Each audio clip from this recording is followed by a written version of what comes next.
Bila shaka mtazamaji, mbiu ya mgambo ishalia, kumaanisha kwamba tunazo dakika 30 papa hapa kwenye Switch Adhuhuri kuangazia taarifa ambazo zimegonga vichwa vya habari kutoka pembe zote kote nchini. Uhali gani Ijumaa ya leo? Popote pale ulipo mtazamaji, leo hii mimi ni wako Clifford Ndubi, naye Michael Maivia ndiye mkalimani wetu. Mtazamaji, kabla ya taarifa kuu, hebu kwanza tupate vipasho.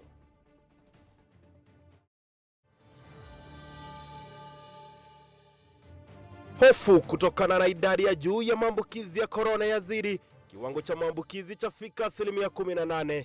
Serikali yatangaza tahadhari, lakini je, ipo radhi kupiga marufuku mikutano ya kisiasa kabla hospitali kulemewa? Ziara ya rais nchini Uingereza yatamatika, lengo likiwa ni kuchangisha dola bilioni 5 za kufadhili elimu ulimwenguni. Rais Kenyatta akariri ukumbatiaji wa teknolojia ya kidijitali katika sekta ya elimu. Na hali mbovu ya mahakama ya KERICHO yapelekea kufungwa miezi 6 baada ya makubaliano ya kuikarabati. Chama cha mawakili KERICHO chatangaza utoaji huduma zote kusitishwa mara moja.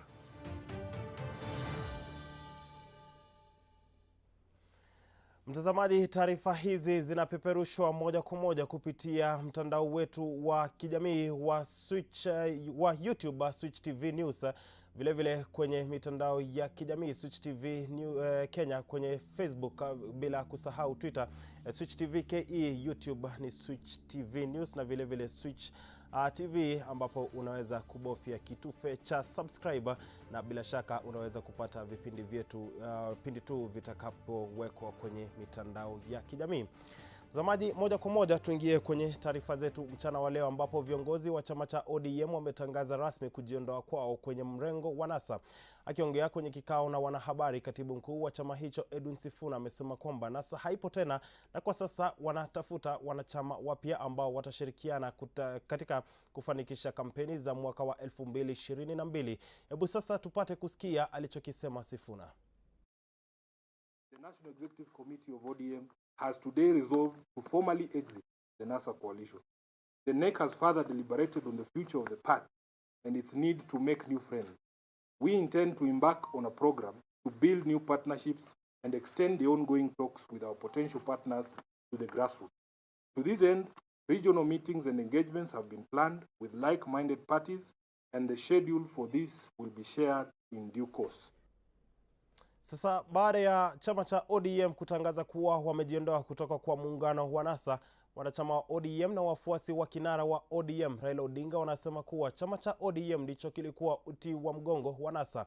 Kwa sasa tunaungana na ripota wetu Namukana Samuel akiwa eneo la Kibra kuongea na wafuasi wa ODM. Namukana, hebu chukua usukani utueleze ni nini haswa wananchi wanazungumzia mgawanyiko huu wa ODM.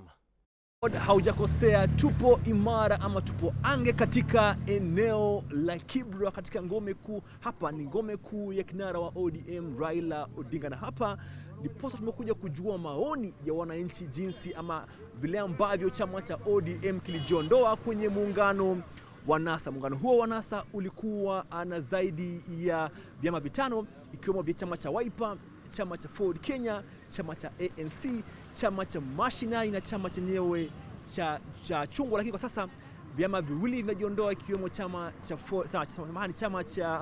Wiper na chama cha ODM.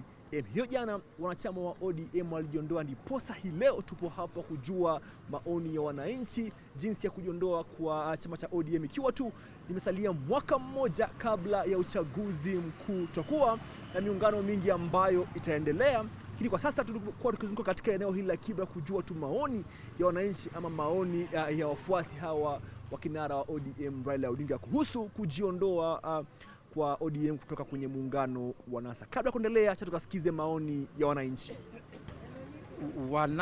Watu wa NASA kama Kalonzo Mudavadi wamekuwa mzigo, hawaongi tangu Raila Odinga akule pale Uhuru Park. Kutoka siku hiyo wamepotelea, hawaongei. Kwa hivyo hata sisi kama wakaji wa Kibera na watu wa ODM tunafurahia Raila NASA ODM kujiondoa kabisa. So sisi kama watu ODM, watu wa NASA hapa Kibera tumefurahi kwa hiyo maneno. na tunaombea Raila Amolo Odinga aendelee na form alliance ingine yenye iko na watu wa maana, yenye kuna watu yenye tunaamini hata kitu ikitokea kama ile ya swearing in ikitokea wanakuja wote. Watu kama hao ndio wanataka sasa tuone kama hiyo maendeleo yetu itakuwa sawa.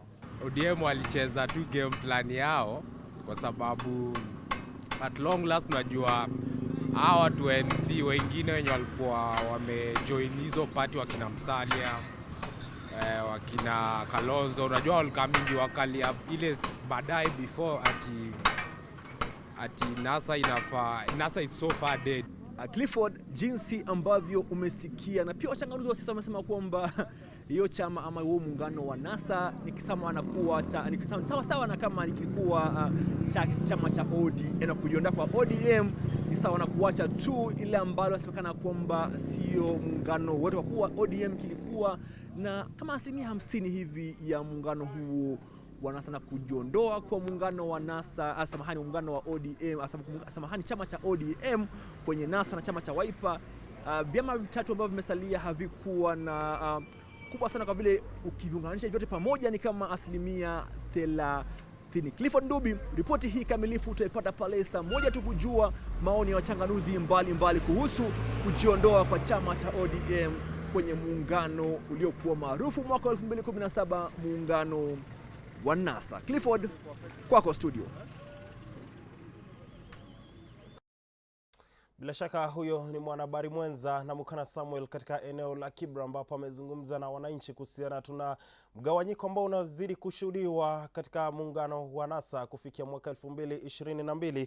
Hawa vinara wa vyama tofauti ambavyo vilikuwa vimekuja pamoja na kubuni muungano huu wa NASA sasa wanasema heri tu kila mtu atembee njia yake katika nafasi tu ya kutafuta ushawishi na vile vile kutafuta uongozi uchaguzi ujao wa mwaka 2022. Na kama amedokeza na Mukana Samuel, mida ya saa moja tutapata uchanganuzi zaidi kuhusiana iwapo kuna uwezekano tu wa vinara kuja pamoja tena kupigania nafasi moja ya kuingia ikuluni dhidi ya naibu wa rais William Ruto. Mtazamaji, kwingineko, Rais Uhuru Kenyatta mnamo Alhamisi aliwataka viongozi ulimwenguni kuendelea kuwekeza katika elimu kwa kubuni sera zinazosaidia elimu na kuongeza rasilimali zinazotengewa sekta hiyo.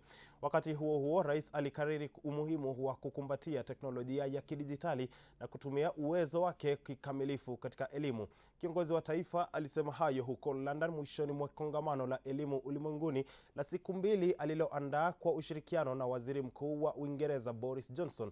Viongozi kadhaa ulimwenguni walihudhuria kongamano hilo kwa kuwepo na binafsi au kupitia kwa njia ya video, wakiwemo viongozi 4 wa mataifa na serikali barani Afrika.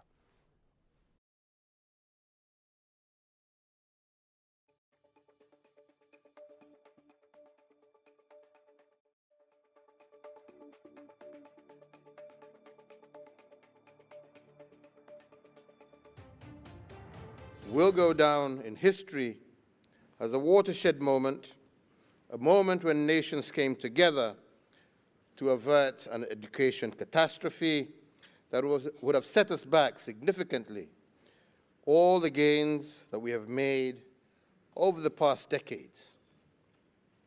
I am indeed proud to have co-hosted this historic GPE replenishment campaign together with Prime Minister Boris Johnson.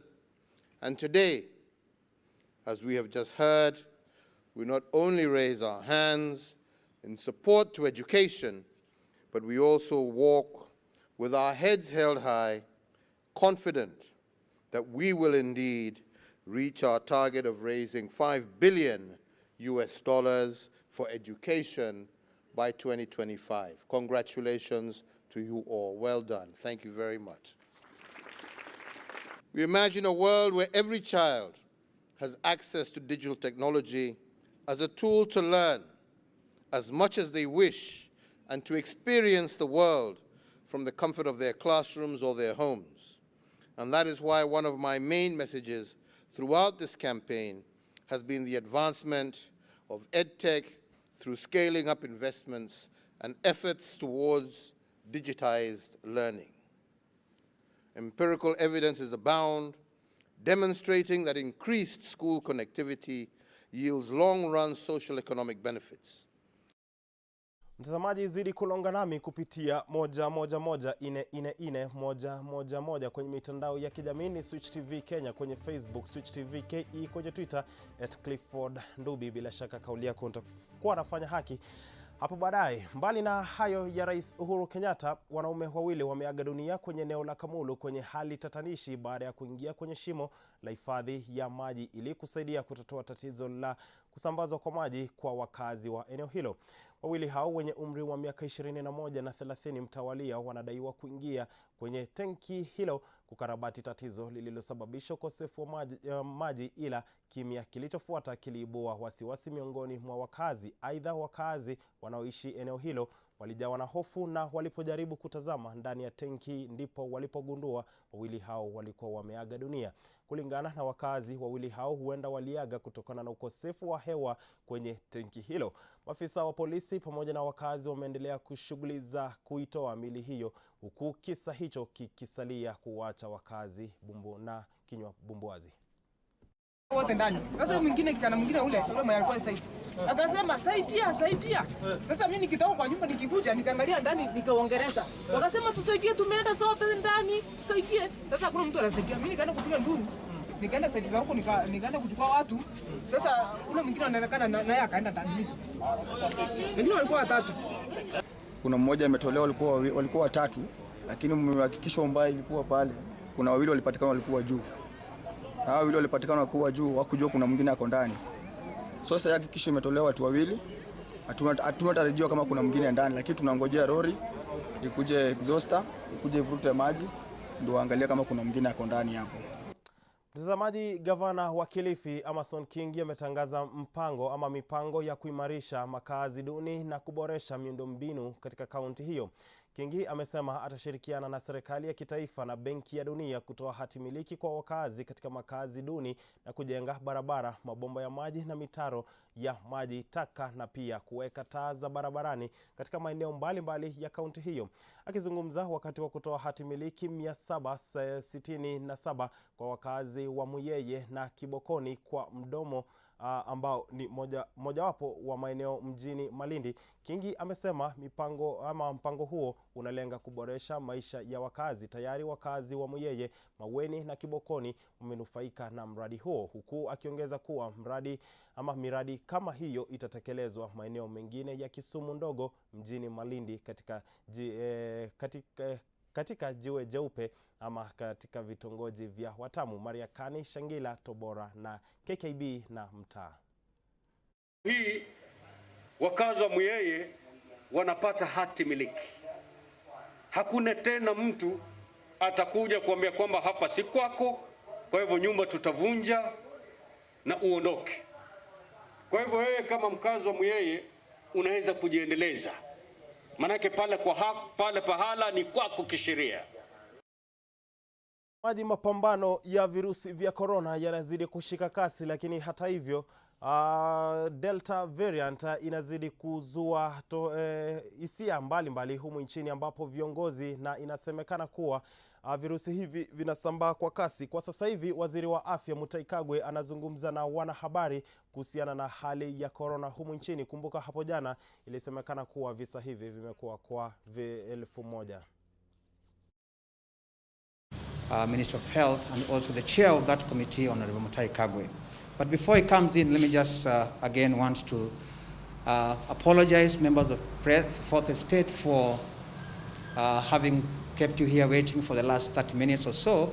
I know you've been here from 12:30, that's what we did indicate, but because of other unavoidable circumstances, we had to be here at this moment. So really thank you very much for your patience and the understanding.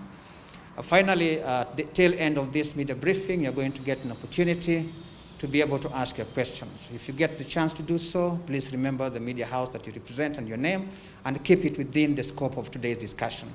With those few remarks, I now wish to invite the chair of NAC to be able to give us the briefing. Waziri, karibu.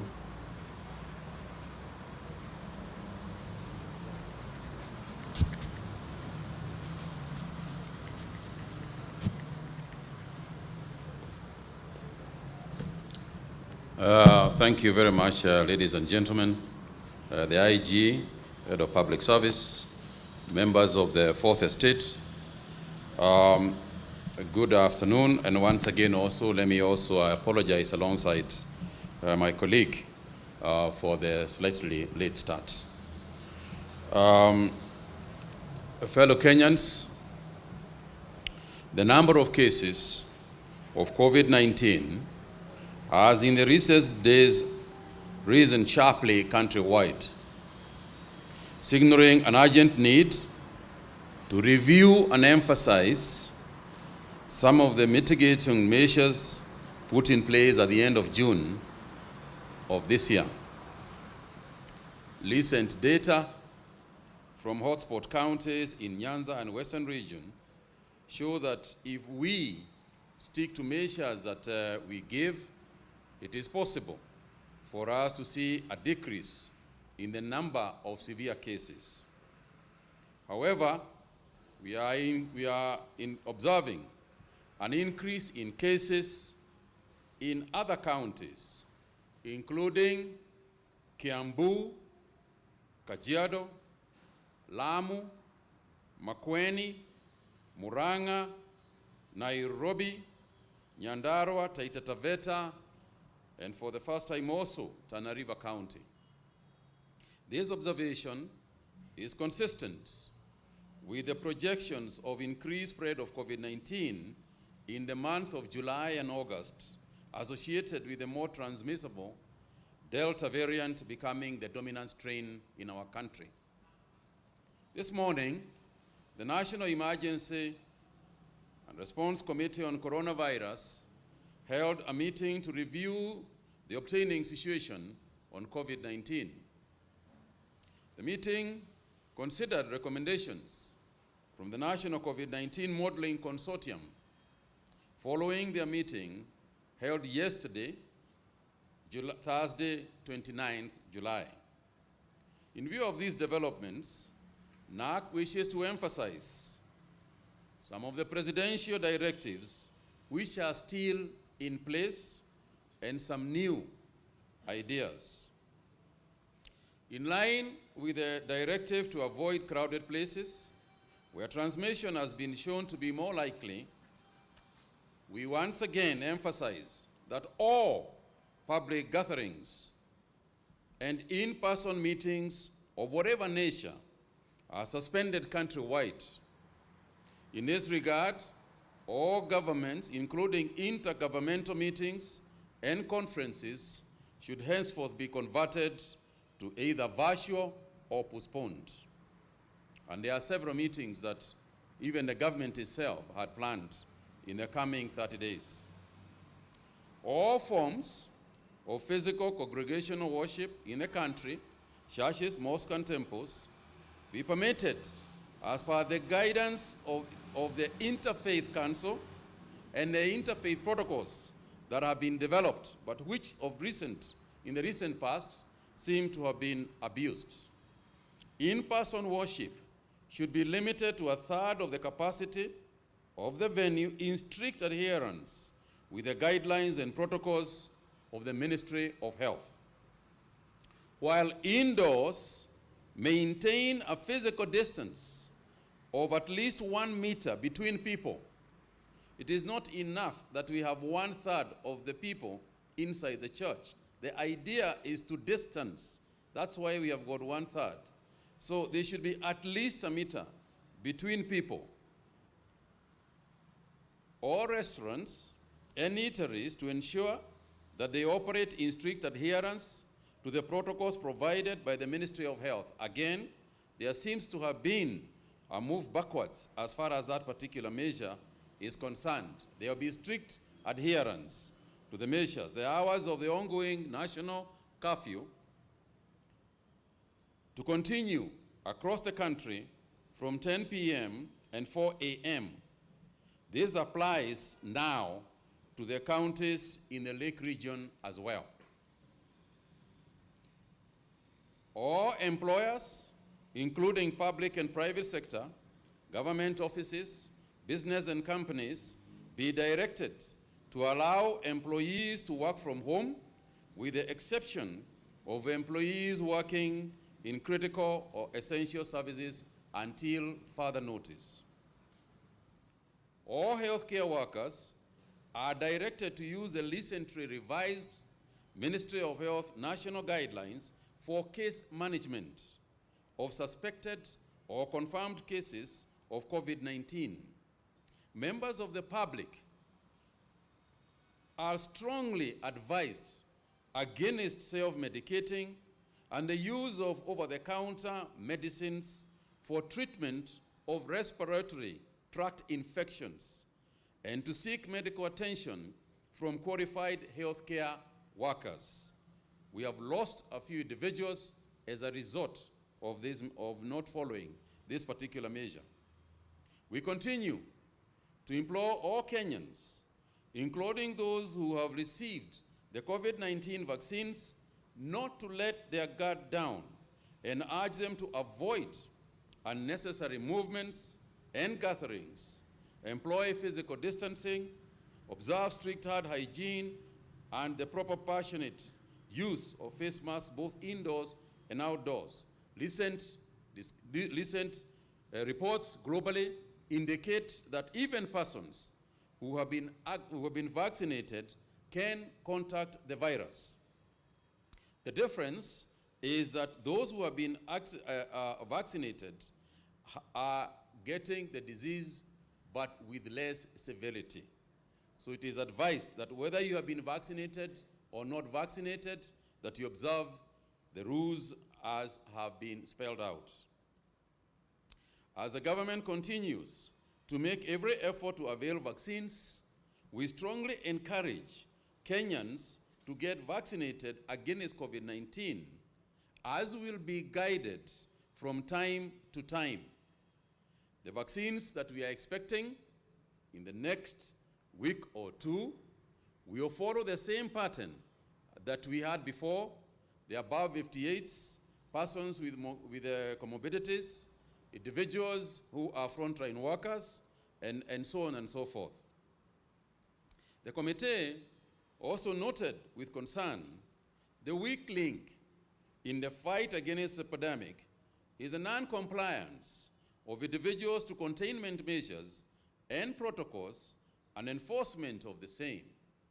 The committee therefore urges every Kenyan to take individual responsibility and be part of the solution. And today, what we would like to urge is that every stakeholder, every institution, to bring in their own areas the theme of be part of the solution. Do not be part of the problem. Be part of the solution. As individuals, we must ask ourselves whether our behavior is contributing to the solution or our behavior is contributing to the problem. We continue to emphasize that it is not possible for police to police every individual individually, and therefore, where there has been success elsewhere, where there has been success globally in maintaining and containing this virus, it is because individuals have taken up upon themselves to be part of the solution rather than part of the problem. Further, the committee noted that the response to COVID-19 is not just a health matter, and has encouraged all sectors to get involved, and specific sector leads in government and private sector to engage their respective stakeholders in defining the enforcement measures required. Sectors of particular interest are trade and industrialization, transport, education, interior and interfaith council. Sectors will lead in addressing the country on these measures in the following few days. With regard to the education sector, the current evidence and data does not reflect increased cases among learning institutions, notwithstanding the morbidity and mortality among school-going children has been extremely low. For that reason, and in the meantime, to ensure safe and continued learning in our education institutions, all teachers are strongly implored to present themselves for vaccination against COVID-19. This is to safeguard not only the future generation by ensuring that we continue with the education in our schools, but also is to protect the teachers themselves, particularly those of above 58 who we have continued to implore to work from home. With regards to counties, as the government makes arrangements to install oxygen plants, counties are urged to ramp up efforts to install oxygen piping in their healthcare facilities to ensure maximum utilization of the plants. There are about 23 counties that are going to be receiving oxygen plants by the end of August. And for them to be effective, for the plants to be effective, there has to be piping in the hospitals where these oxygen plants are being installed. And therefore, as far as those counties are concerned, and indeed in all counties, what we are asking is that we pipe the oxygen instead of relying on oxygen cylinders. This is because, as we stand currently, our hospitals are fairly full, and we want to emphasize that the saving grace in most of the case management is the presence of oxygen or the availability of oxygen. Experience in other countries also showed that those countries that had sufficient oxygen managed to save more people than those without.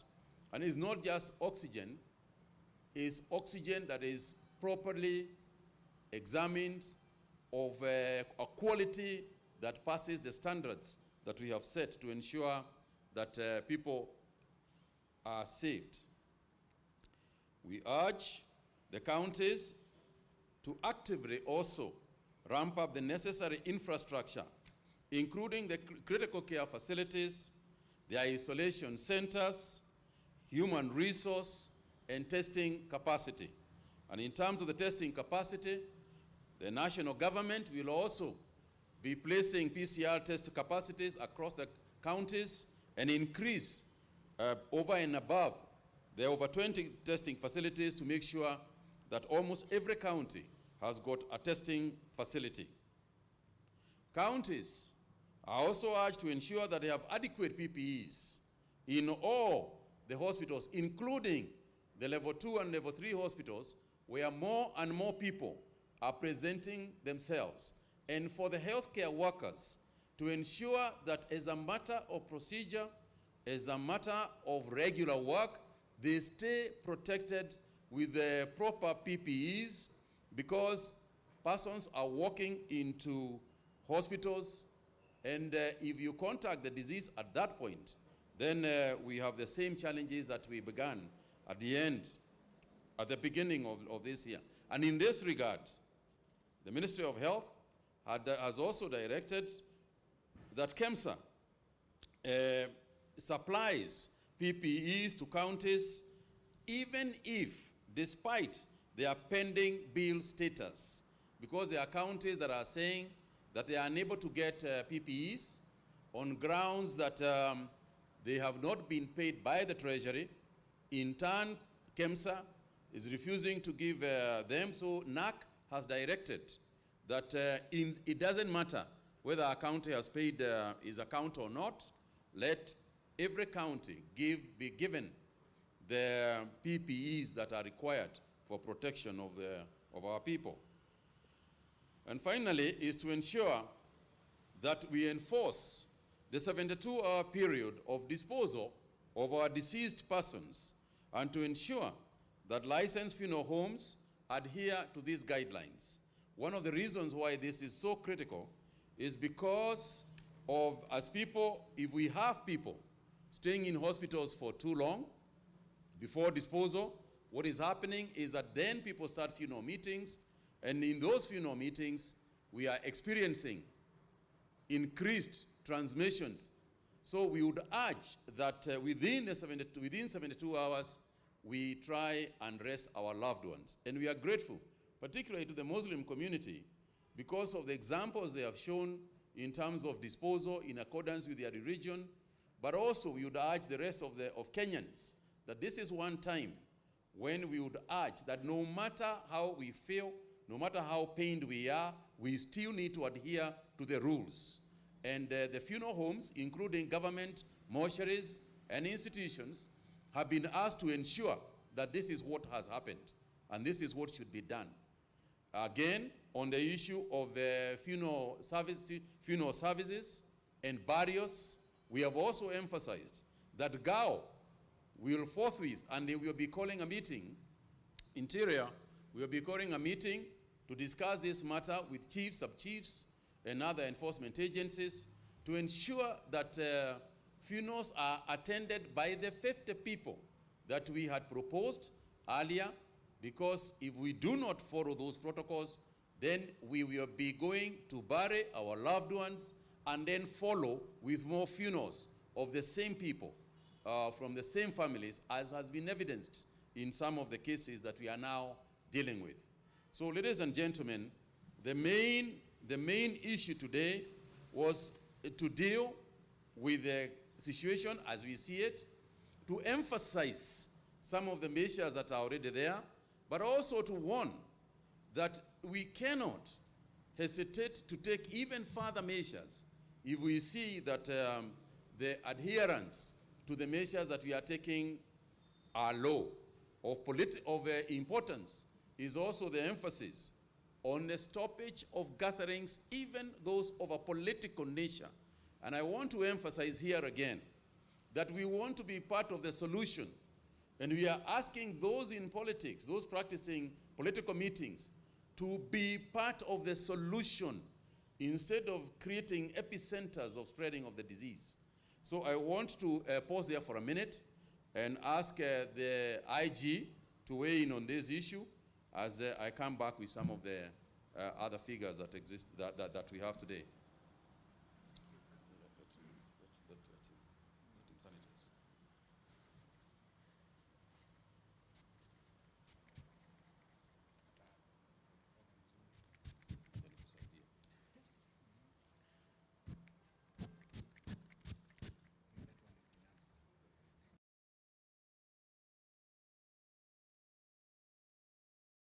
Mine is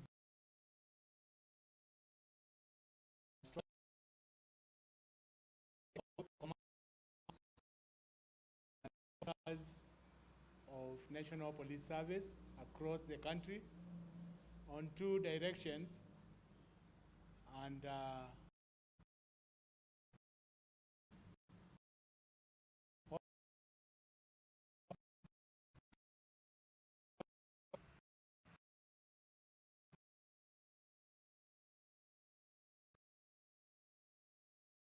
cause are complete.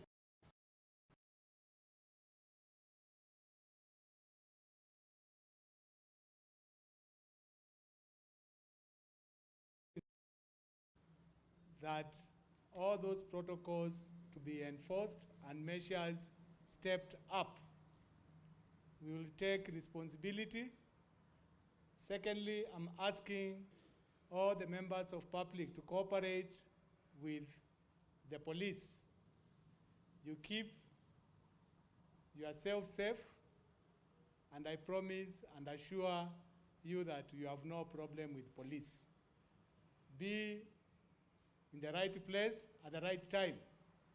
During the curfew, I would urge all the members of public to stay at home. I have no other new instruction I'm giving, because my simple job is to enforce there's no public gathering, political rallies. We are not going to have discussion of these matters. Officers take instruction on this, including the commanders. Those meetings have already been prohibited. Ours is to ensure that no such gatherings which endangers the life of the other citizens. You play your part as members of public. The officers of National Police Service will also be able to cooperate with you. When you don't cooperate, we will use all measures to ensure that you are going to cooperate. All the protocols have been stipulated, highlighted. The members of National Police Service is to enforce them. And I give direction to all commanders to ensure compliance of all those protocols. Asanteni sana.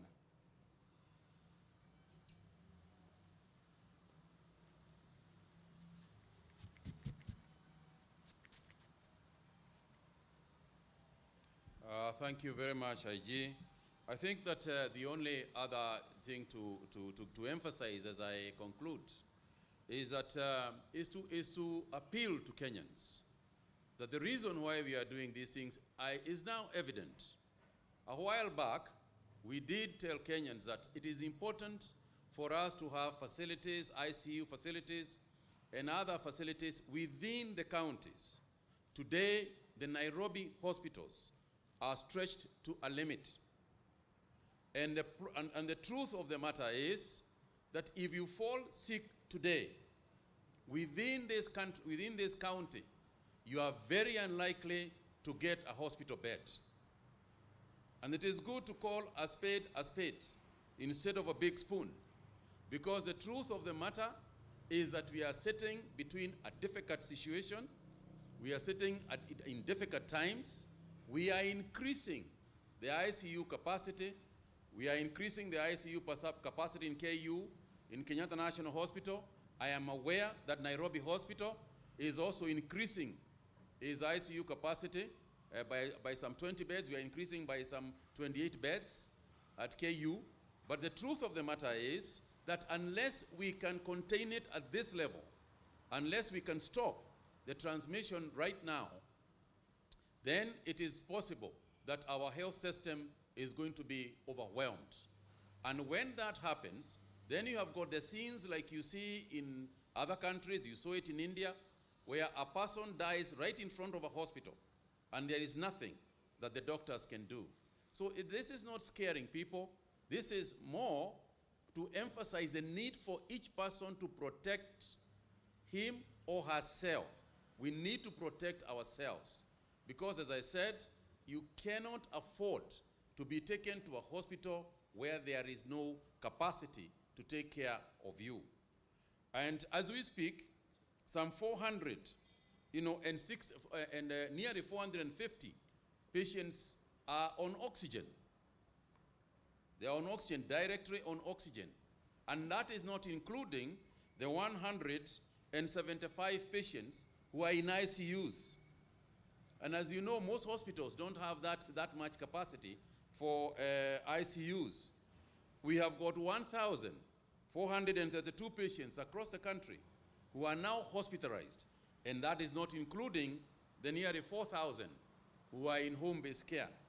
And as for the home-based care people, we are also saying, just because you are being treated at home does not mean that you do not need to check with the doctors and constant supervision to ensure that you continue to be safe. There are some people who deteriorate when they are at home, so those observing them need to make sure that the minute you see a person who is on home-based care begin to cough more or to get a bit sicker, then it is important for them to be taken to hospital immediately. Our positivity rate continues to be high. Today, as you know, yesterday we had over 14%. Today, we still have over 13% in terms of positivity rate. And those are high numbers, because what you are saying is that in every 100 people, 13 people are infected. And therefore, we continue to urge our people, all Kenyans, to be careful. And when you say 13 people, that's an average. So when you take an average, it means there are some counties that are very, very low and some counties that are very, very high. The document that the media is going to be given includes the positivity rates in terms of county by county. And some counties have got a high positivity rate, particularly the county that urge care. And I keep on saying, let's be part of the solution, not part of the problem. I repeat what we said in this same place sometime last year. Let's never, ever, ever think that we can treat this disease normally. I thank you.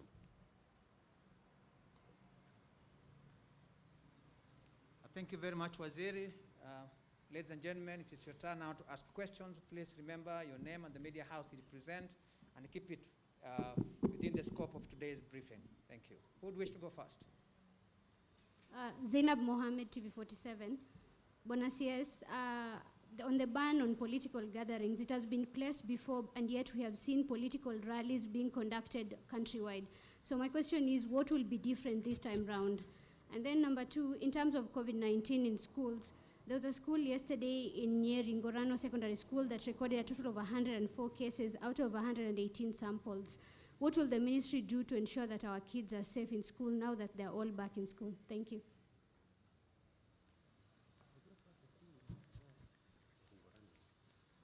My name is Chemutai Goin from Citizen TV, and I just have one question.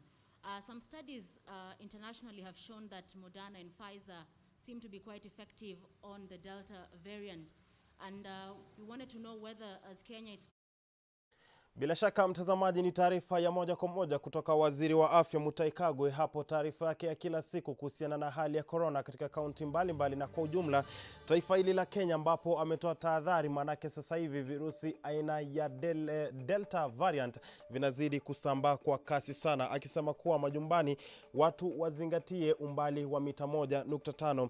Takwimu tu ambazo ametoa hapo ni takwimu ambazo zinaogofya kidogo, manake amesema kuwa watu zaidi ya 4,000 kwa sasa hivi wanapokea matibabu manyumbani mwao, huku 1432 wakiwa wamelazwa katika hospitali mbalimbali. Watu 175 wako katika chumba cha watu hali mahututi, huku watu 450 wakiwa wanapokea matibabu kupitia kwa oksijeni. Amesema kuwa katika hospitali ya Nairobi, hospitali hiyo kwa sasa hivi imezidiwa kutokana na idadi kubwa ya watu ambao wamefika mle, ambao wanazidi kupokea matibabu ya virusi vya corona. Mtazamaji, amesema kuwa iwapo wewe kama mwajiri unaweza kukubali wale ambao umewaajiri wafanyie kazi nyumbani. Vile vile mikutano ya kisiasa na vile vile mikutano yote ya kiserikali itafanyika kwa njia ya kidijitali, huku mikutano ya kisiasa ikipigwa marufuku. Msemaji wa ama Inspector Generali wa polisi Hilary Mutyambai hapo akidokeza na kusema kuwa iwapo yeyote atapatikana akikiuka itifaki hizi, mtazamaji, bila shaka atafanyiwa ama ataweza kufanyiwa haki ambayo inafaa kufanyiwa na ataweza kuwekwa ndani. Mtazamaji, 41 dakika zimekatika baada ya saa 7 mchana. Tunatamatisha Switch Adhuhuri papo hapo, lakini taarifa zetu za saa 1 mtazamaji, tutakuwa papa hapa kukuhabarisha zaidi ni nini haswa kinaendelea kutoka pembe zote kote nchini, na kwa ujumla takwimu hizo utaweza kuzipata ni wapi haswa virusi hivi vinasambaa kwa kasi sana, naye mwenzangu Mariam Jahid ambaye amekita kambi katika jumba la rais hapo hapa jijini Nairobi. Tutamatishe Switch Adhuhuri, lakini katika upande mwingine Cedric Koronje anapiga njaramba kuhakikisha kwamba diko viwanjani mita 1500. Obiri anawakilisha taifa la Kenya kwa sasa hivi, matumaini yote yapo pale. Wacha nibadilishe magwanda niingie ya kispoti kwenye diko viwanjani. Mtazamaji, usiende mbali.